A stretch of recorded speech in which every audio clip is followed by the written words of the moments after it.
After I got pregnant, my husband started going for a night run every evening. Tonight, he left in a hurry, only wearing his fitness tracker and forgetting his phone.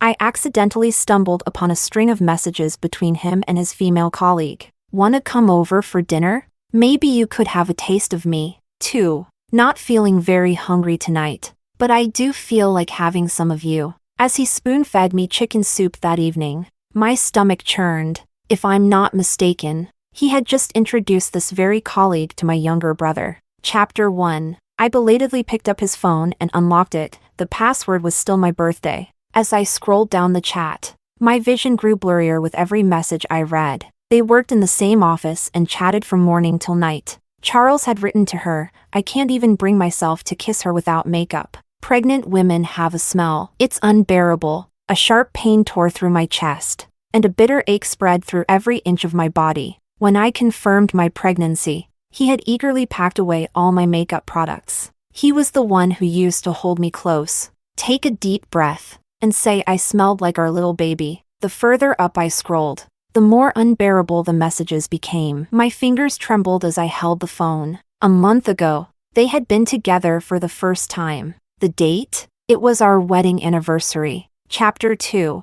I remember that day well. The cake and flowers he ordered arrived. But he didn't. "Babe, there's a last-minute company retreat. I'll be home later." He even sent me a hefty red envelope as compensation. He didn't come back until 3 a.m., reeking of cigarettes. Leaning in to kiss me, I pushed him away in disgust, but he just smiled and pulled me into his arms. Looking back now, it's laughable. He doesn't smoke or drink. That cigarette smell? Probably to mask the scent of perfume. Even when his phone chimed during our intimacy that night, I'd reminded him to check it. He gave it a glance, then set it back down by the pillow with a casual remark, "Just the group joking around." Now that I've seen the actual message, I can't believe how naive I was. It was from Roxana. "Still have the energy to fulfill your duties at home?" Charles replied the next morning, "You doubt your man's stamina?"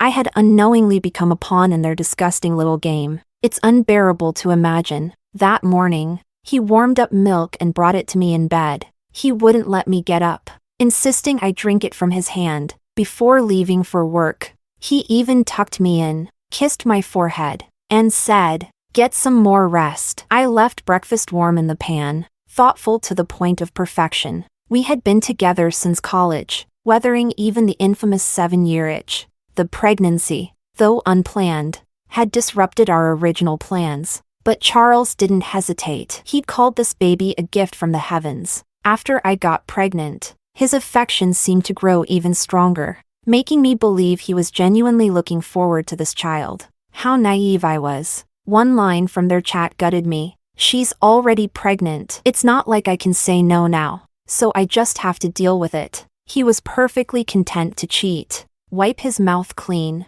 and come back to play the devoted husband. The better he treated me, the less guilt he seemed to feel. I scrolled through every last message, swallowing my nausea, and took screenshots as evidence. Just then, a new message popped up. It was from my brother Martin. "Hey, bro-in-law, go easy on Roxana, will you? Don't give her so much work. She's gonna be your sister-in-law soon. You know, she's so tired she falls asleep as soon as she gets home. We don't even have time to go out." My lips pressed together tightly. Not long ago, Charles had enthusiastically helped set Martin up with someone at a family dinner. That someone was none other than Roxana. Chapter 3. After a brief pause, Charles replied, "Why don't you take her to a movie tomorrow? I'll book the tickets for you." Martin sent several grinning emojis in return. "Thanks, bro-in-law. You're the best." Rage surged to my head, and my world spun. It wasn't hard to imagine what the two of them were doing at that very moment. My poor brother had no idea he was just a pawn in someone else's sick game. My phone rang suddenly. It was Charles. "Babe, did I leave my phone at home?" His voice was heavy with labored breathing. "Did you?" I replied evenly. I hadn't noticed. He seemed to relax. "Why aren't you asleep yet? Go to bed. Don't wait up for me." Standing on the balcony, I asked, "Where are you running tonight?" "The park nearby." Calming my voice, I pressed on. The news this morning said there's construction and roadblocks there. There was a slight pause before he replied casually. I went around it. Don't worry about me. The call ended quickly, but I thought I heard a faint chuckle on the other end. My heart ached, my hands gripping the railing until I could steady myself. Martin was head over heels for Roxana, dropping hints left and right about wanting to marry her soon. But Roxana clearly didn't feel the same. We had crossed paths a few times during company dinners. The others either called me sis-in-law or boss lady. Roxana was different. She called me Sister Lulu. One time in the restroom, I'd been squatting too long and couldn't stand up. By chance, I overheard her talking to another woman. She was gushing about Charles. Charles is so thoughtful. Why do all the good men get married so young? Then her tone shifted, and she chuckled. No wonder Sister Lulu's in such a hurry to have a baby, probably afraid she can't hold on to him. The other woman quickly shushed her. Don't say that. I think it was an accidental pregnancy. Roxana giggled softly. Just another married woman's little trick. Charles probably thought the same. Chapter 4. If she hadn't slipped up intentionally, I wouldn't have suspected anything this soon. 2 weeks ago, Roxana posted a group photo on her social media. It was taken during a company outing, at the mountain summit during sunrise. In the picture, she stood slightly turned, radiating youth and vitality with a bright smile. Although there was someone between her and Charles, my eyes were drawn to the oversized men's t-shirt she was wearing. I recognized it immediately. It was one I had personally picked out for Charles. Her long, pale legs were perfectly proportioned, but the 2 red marks on her knees stood out like scars on the image. I stared at that photo for an entire afternoon, unable to shake off a growing sense of unease. Once a seed of suspicion is planted, it grows uncontrollably. I started noticing the subtle smiles Charles made when replying to messages. He spent longer and longer in the bathroom, more and more often. His phone buzzed with notifications, and the profile picture of a little chicken wearing sunglasses always appeared. What I uncovered in their chat history was nothing short of vile. Roxana described every detail of her interactions with my brother, sparing no nuance. She even joked, if I marry him someday, wouldn't it be hilarious for the 4 of us to sit at the same table? Charles replied with a string of laughing emojis, seemingly unbothered by the possibility. Roxana pressed on. What if I marry him while carrying your child? You think Lulu tricked you? I'll trick her brother. Charles responded, silly girl. The tone of affection in those words was gut-wrenching. My entire worldview crumbled. Charles thought I had intentionally gotten pregnant to destroy his dream of a child-free life. After all these years together, he hadn't even cared enough to confirm the truth, settling instead for his own assumptions. I laughed bitterly to myself. Love, when it reaches its end, leaves little worth holding on to. I thought of 2 months ago, when his mother tearfully held my hand, begging me. His father's in the late stages of cancer. His only wish is to have a grandchild before he goes. Luciana, forgive me. I only came up with this desperate plan because I had no choice. This pregnancy was never an accident. Chapter 5. I didn't sleep all night. As dawn broke, a message popped up in the family group chat. Charles had consulted his mother yesterday about the chicken soup. Now,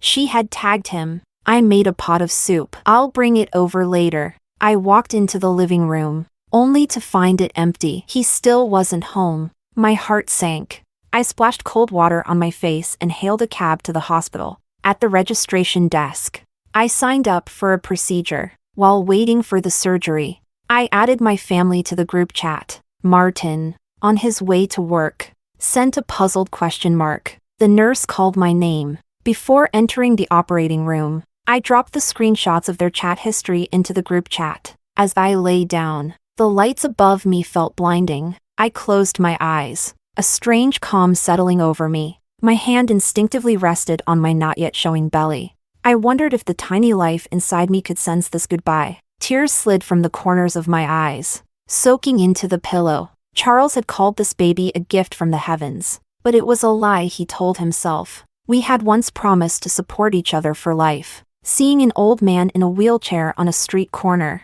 we had joked about being like that in the future. Even if one of us couldn't walk anymore, the other would push them wherever they wanted to go. After learning about the pregnancy, I had hesitated, but seeing his joy, I had slowly begun to anticipate the arrival of our child. My brother's excitement was contagious. He bought tiny, adorable clothes that softened my heart. I'm going to be the best uncle ever. Before falling asleep, I found myself mourning for my brother. I couldn't imagine his rage when he saw the vile messages during rush hour on the subway. Chapter 6. When the surgery was over, I opened my eyes, feeling disoriented. The sunlight streaming into the hallway was warm, but my heart felt empty. I took my phone from my bag. The missed calls were endless. Charles had been calling nonstop. I answered absent-mindedly. "Where are you?" His voice trembled. "Luciana, where the hell are you?" he shouted, his voice growing frantic when I didn't reply.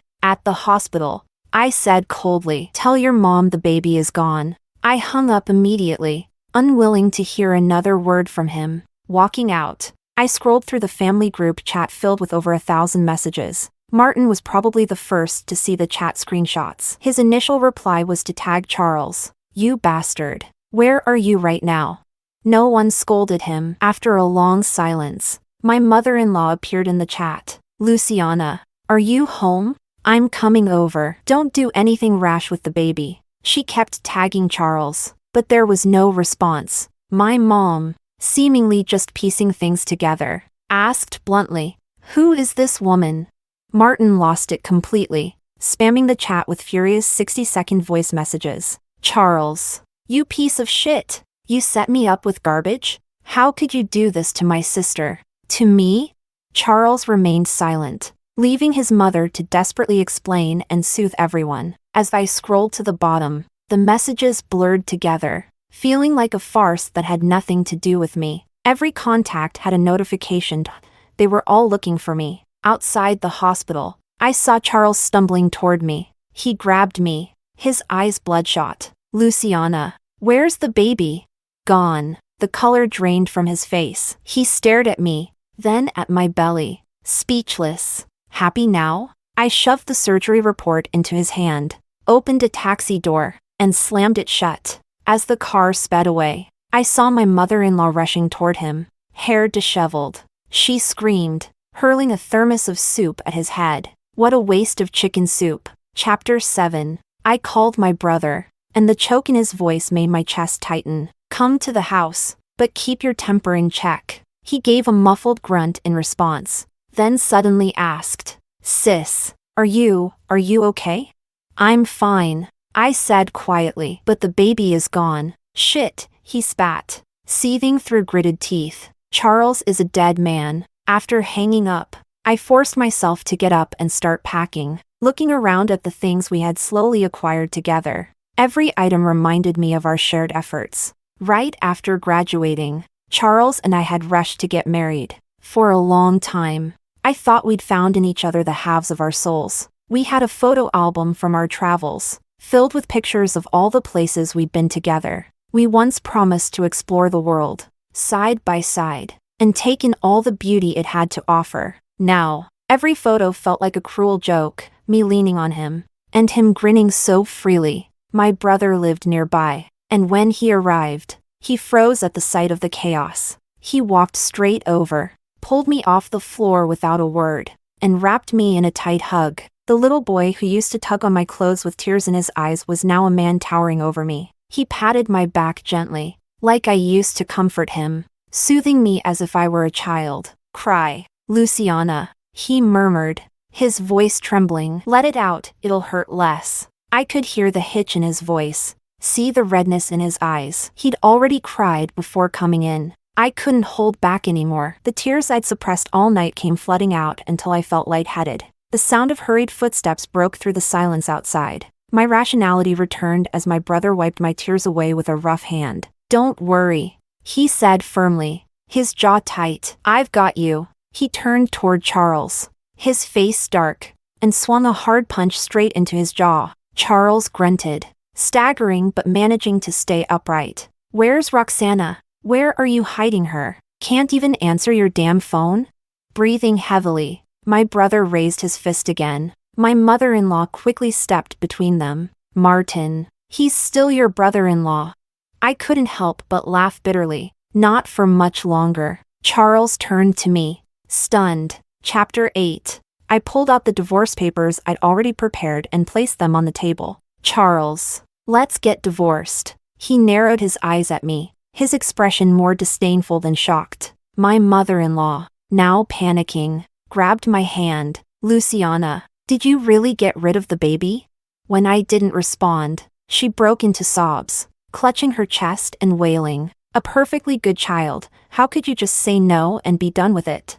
My brother pulled me away from her, his words cutting and direct. All this disgusting shit, and you still want her to have the baby? Did your son think about my sister at all when he was fooling around outside? Charles suddenly bellowed. Enough! I almost laughed out loud. At this point, he thought he had the right to be angry? Ask me? Ask me what? Did anyone ask me if I wanted this child? He let out a cold laugh. Luciana, we agreed not to have kids, but you went ahead and trapped me, and now you blame me? If it weren't for this baby, do you think things would have turned out this way?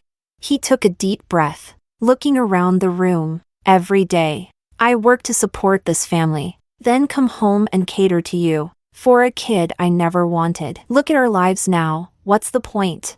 How long has it been since we traveled anywhere? Our shopping cart is full of baby stuff. On Valentine's Day, we used to go out and celebrate. Now, you're so careful you can barely walk. I can't even imagine what it'll be like once the kid is born. 15 years waiting for them to grow up, and my life is over. He sighed and picked up the divorce papers. Maybe it's for the best the baby's gone. Let's move past this, and I won't hold this mess against you. Stop clinging to it. I stared at him, wondering if I'd misheard. Surely, no one could say something so absurd. Charles continued. I'll cut things off with her. We can go back to how things were. He said it so righteously, as if he was making some magnanimous concession. I walked over, pulled out a dusty half-empty box of condoms from under the bed, and dumped it at his feet. Trapped you? Charles, do you really think women are lining up to have your child? Ask your mother where this baby came from.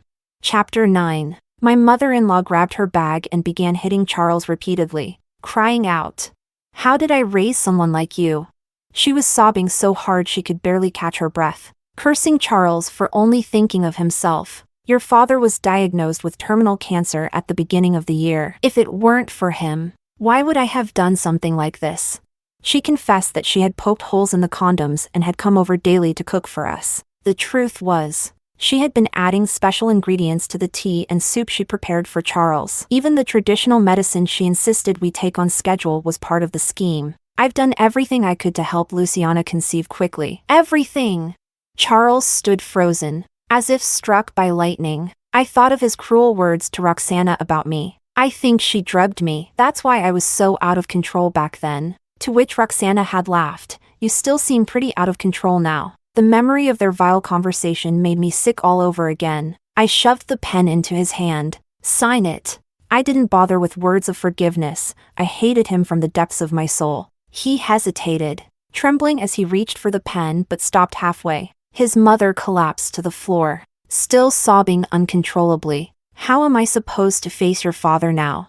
Charles lowered his head, his eyes red. After a long silence, he muttered, Luciana, let me think about it. My brother scoffed, grabbed my suitcase, and pulled me toward the door. Wait. Charles panicked, grabbing my arm desperately. Don't leave, please. If you leave now, we'll have no chance of fixing this. Fix this? I laughed coldly. Every word out of his mouth was a joke to me. One by one, I pried his fingers off my arm. Fix what? Now you have all the time in the world to be with her. Chapter 10. In the car, my brother checked his phone. His hands trembled as they rested on the steering wheel. He turned to me, his face clouded with sorrow. How can someone be so shameless?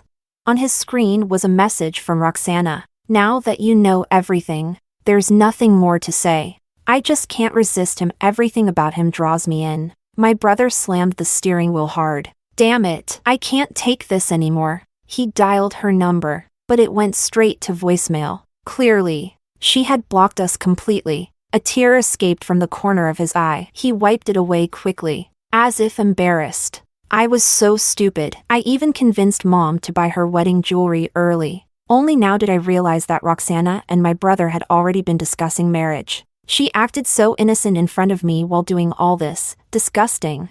I smiled bitterly, unable to offer any words of comfort. Until it happens to you. You don't realize how vile people can be. And we hadn't just met one vile person, we'd encountered a matching pair. I can't let this go, my brother said suddenly, starting the car with determination. She still has the gold bracelet Mom gave me. I'm not letting her keep it. That bracelet was identical to mine. Something our mother had prepared in advance for my future sister-in-law. I didn't want to see Roxana in this state, but I couldn't let my brother confront her in a fit of rage. Reluctantly, I got in the car. We sped through the streets until we reached the apartment complex. As we stepped into the elevator, I grabbed my brother's arm. If I remembered correctly, this was the apartment our mother had bought for him as a wedding gift. The door was wide open, and shouting filled the air. Inside, my mother stood with her hands on her hips, her finger nearly poking Roxana's face. I let you stay here alone out of kindness,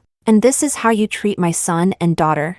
Chapter 11. Roxana cowered behind Charles, looking pitiful and scared. Clothes were strewn all over the floor and furniture. Charles's face was swollen, with scratches and dried blood marking his skin. His eyes were red as he pressed his lips tightly together, unable to say a word. My mother-in-law tried to hold my mother back but was quickly shrugged off. When my mother turned and saw me, her eyes flicked briefly to my stomach before filling with tears. She rushed over, grabbed Roxana by the hair, and dragged her toward the door. You shameless thing. Get out of here. Charles tried to stop her. Mom, don't call me Mom. You don't deserve it. My mother's strength was unparalleled when she was angry. Even my brother couldn't take her on. I watched as Roxana was shoved toward the doorway, her hair disheveled. Charles didn't even try to hold my mother back. Roxana collapsed to the floor, clinging to the door frame, crying like the fragile little flower she pretended to be. I'm pregnant. Auntie, you can't treat me like this. Her words sent shockwaves through the room. Everyone froze, including me. She stood up shakily, holding out a hand toward Charles. I haven't had the chance to tell you. Charles's eyes nearly bulged out of his head. What? How? I thought we were using protection. He glanced at me and immediately shut his mouth. My brother's fists clenched so tightly they cracked. He stormed forward, grabbed Roxana's wrist, and yanked off the gold bracelet. That hurts, she shrieked, tears streaming down her face. You're disgusting, my brother spat. He began gathering up all her clothes and luggage, throwing them out of the apartment. I let out a long sigh of relief and turned to Charles. Well, looks like everything's worked out perfectly for you. Now my divorce papers will finally come in handy. If you don't sign them, you're heading to jail for bigamy. Charles stared at the floor in silence. When he finally looked up at me, his eyes were filled with panic. Luciana, it's not what you think. My mother didn't give him a chance to finish. She grabbed both Charles and his mother, dragging them toward the door. She slammed it shut with a resounding bang, her voice ringing out like thunder. Divorce? Over my dead body. Let's see you face the courts for bigamy first. Chapter 12. For the next few days, my phone wouldn't stop ringing. After calls from my mother-in-law and Charles came Roxana's. When I refused to answer any of them, Roxana went straight to my brother. He came home with a stormy face, furious as he recounted the incident. She had the audacity to ask me to convince you to get a divorce. She doesn't get it, does she? Charles is the one refusing to sign, not you. My mother handed me a plate of freshly cut fruit, her expression calm and composed. Your mother-in-law came looking for me too. I didn't let her upstairs. She was bawling her eyes out, saying this child was her husband's dying wish, and it has to be born no matter what. I wasn't surprised, nor did I feel particularly upset. It was as if that sleepless night had allowed me to detach myself completely from this absurd drama. My mom explained that my mother-in-law was stuck between wanting the baby and worrying that Charles might face legal consequences. She's going in circles, but what she's really saying is that Charles should leave the marriage empty-handed. Throw money at the problem. In other words, I assumed the pressure would get to Charles soon enough. and he would agree to the divorce. But when he came to see me again, it wasn't to concede, it was to plead. Luciana, please come back with me. He must have waited until my mom went to the market. Sneaking up to knock on the door, he looked awful, his hair was disheveled, and his eyes were sunken. Sign the papers. If you leave with nothing, we'll be even. His voice broke as he looked up at me, his eyes brimming with sorrow. How can we call it even? We've been together for so many years. I never wanted to divorce you. It had been many years, from classmates to lovers to spouses. A third of my life had been spent with this man. I had once agonized over how someone could change so suddenly, but I eventually stopped torturing myself with those thoughts. It wasn't my fault. Love had ended, and I had learned to cut my losses. I stared at him steadily. The day you didn't come home, you should have known this was coming. You were the one who put our relationship to the test. Unfortunately, you failed. He lowered his head in despair, tears dripping onto the floor. I'll talk to my mom. I'll give up the baby. I only want you. I couldn't help but laugh. Charles, it's not that you don't want me. It's that I don't want you. Chapter 13. The divorce papers were delivered by my mother-in-law. She also brought a pile of gifts, all of which my mother promptly threw out. My mother-in-law sobbed through the doorway, repeatedly apologizing. Our family wronged Luciana, and Martin too. I know you look down on us, but I had no choice. I sat on the couch, unmoving, as if her words no longer had anything to do with me. She explained how she had begged and pleaded with Charles until he finally agreed to sign. But leaving with nothing, that was his own idea. Luciana, he can't let you go. It's all my fault. I'm to blame. I no longer cared about his thoughts. If he couldn't let me go, where was that sentiment when he snuck off to sleep with Roxana? When he mocked my pregnancy behind my back? A month later, my mom booked me a plane ticket and ordered my brother to escort me to the airport. Go relax. Buy whatever you want and have your brother pay for it. I wanted to say I was already doing much better, surprisingly at peace with everything, but looking at my brother's pitiful face, I couldn't bring myself to refuse. We went to Yunnan. Occasionally, I would catch him staring at Roxana's social media. That bold, dividing line in her updates seemed to weigh heavily on his heart, haunting him. I patted his shoulder and handed him a can of beer. Don't punish yourself for someone else's mistakes. Someone better will see how great you are. He sighed, his voice low. Are kids really that terrifying? What was Charles even thinking? I had thought about this question many times, often trying to find the answer in our marriage. But eventually, I let it go. The problem wasn't the child, or even marriage, it was the person. Whether it was impulsive or calculated, the fault was his. I had made peace with it. Putting your trust in the wrong person isn't exactly rare. Chapter 14. When we returned from Yunnan, I heard that Charles and Roxana had both resigned. Resigned was the polite version. In truth, they had been let go, unable to withstand the gossip and backlash from their scandal. With no disputes over property, Charles and I arranged to finalize the divorce. When he arrived, Roxana stepped out of the car with him. She carried herself like a victor, her hand tucked into his arm. Charles scowled, quickly shaking her off and heading inside. But she followed, grabbing my arm as I walked. Lulu, you can't divorce him like this. Charles stopped in his tracks, irritated. Go wait in the car. She refused. You don't even have a steady job right now. Why should you leave with nothing? She placed a hand on her stomach, lightly stroking it, and tilted her head toward me. You're just on your own. You don't have the expenses we'll have soon. I nodded. The car, the house, the savings, we have made quite a bit together. Her tone softened slightly. Charles worked so hard. Surely you don't want him to have nothing in middle age? I smiled faintly. What does that have to do with me? His struggles are your concern now. She sputtered, reaching for me again, but I dodged her easily. When we got the divorce certificate, Charles stared at the seal, his fingers trembling as they traced its edges. A tear fell onto the paper. He looked up at me, his expression hollow. Luciana, how did we end up here? I paused. Do you remember that night? I gave you a chance. I've never liked chicken soup, but I stayed up for hours making it, hoping you'd come home late and skip your run. But you couldn't wait. You had to leave. That was the last chance I gave you. Chapter 15.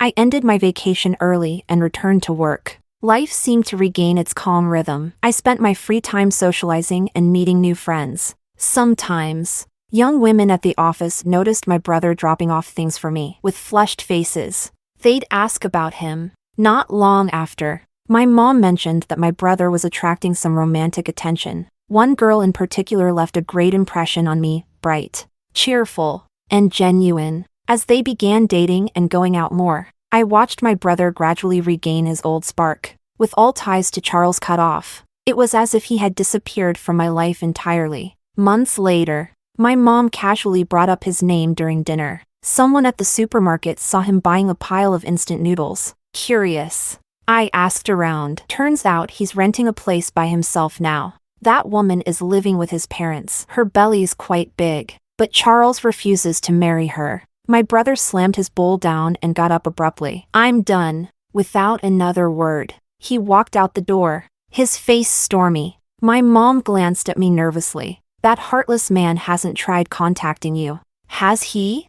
I thought back. The last time Charles tried to reach out was about a week ago. That day, he was waiting outside my office building after work. I spotted him immediately but ignored him. He followed at a distance, hesitant, until I finally stopped in frustration. From behind me, he called out timidly, "Honey, we're divorced." Charles. He lowered his head and shuffled closer. He looked thinner, his shadow narrower than ever on the pavement. He pulled a large photo album from his bag. Take this as a keepsake. I didn't take it. There's nothing worth keeping. I can barely remember those years we spent together. His hands trembled as he held onto the album. It's my fault. Every day, I think about how I lost you. I failed to make you happy. I thought everything would blow over. That as long as I loved you, you'd forgive me. I walked past him without another word, leaving him behind. When someone loses their way, physically or emotionally, there's no guarantee they'll ever find their way back home.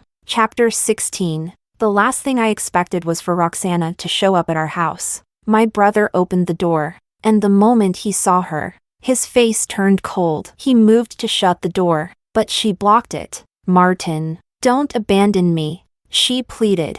I almost dropped the soup bowl I was holding. Roxana was covered in mud, wearing only one shoe, and her belly was enormous. When she saw me, her eyes darted away in panic. I walked over. "What's this? Wrong address?" She fidgeted, struggling to get the words out. "The baby, it's not Charles's. There was a mistake." I nearly laughed but stopped myself when I saw the fury on my brother's face. His mother took me for a paternity test. The DNA didn't match. She cried miserably, wiping her tears with the back of her hand. In just a few months, she had gained a lot of weight, and her disheveled appearance made her look even more pitiful. "Martin, it's all my fault, but for the baby's sake, can't you forgive me? The pregnancy is too far along. I can't have an abortion now." My brother's fists clenched and unclenched as he let out a quiet scoff. "I'm not a junk collector." My mom poked her head out of the kitchen. "We don't have a throne to inherit. We're not taking in stray women or their mystery babies. Stop standing around. Come help with the bowls and chopsticks. The guests will be here soon." Roxana opened her mouth to say something, but my brother slammed the door in her face. A few days later, my ex-mother-in-law sent someone familiar to mediate. The woman barely got a word out before my mom interrupted her with impatience. "If you're here to talk about getting my daughter back together with Charles, don't bother. We're done." Who in their right mind would send their child back into that pit of fire? The mediator left, visibly uncomfortable. Months later, I heard about Charles's situation from a mutual friend. His father passed away recently, and now he's been diagnosed with late-stage cancer. He's undergoing chemotherapy, but it doesn't look good. His mom even sold their house to pay for his treatment. I ran into him at the hospital and barely recognized him. Bald, emaciated, it's heartbreaking. "Luciana, you wouldn't recognize him if you saw him now." I thought back to the last time I saw him. He had come to return some old belongings. Standing outside with a suitcase beside him, he walked toward me, then stopped abruptly, unsure of himself. I revisited all the places we used to go. There are still so many we never got to. His voice was faint. I don't know if I'll ever have the chance. You used to love buying local treats wherever we went. I bought some for you. I didn't take them. That was the past. I only look forward now. He lowered his head. Speechless. Chapter 17. 6 months later. I saw his obituary on social media. The photo was unrecognizable, his once familiar face now gaunt and hollow. In the funeral hall, there was only his mother, mourning alone. I closed my phone and looked up at the stage, where the newlyweds were standing. Amid cheers, my brother blushed as he kissed his bride. A news notification popped up on my phone. A pregnant woman found deceased at a makeshift clinic was confirmed to be MS. Shen. 9 months along at the time. She died due to anesthesia complications during an illegal procedure. The perpetrators have been arrested. The grainy photo looked familiar. As I zoomed in, something fell from above, startling me. I barely caught the bouquet before it hit the ground. The shy bride on stage beamed at me. Your turn next. Sis. The sunlight filtered through the summer leaves, casting shimmering patterns on the garden path. For the first time, happiness felt tangible, like something I could hold in my hands.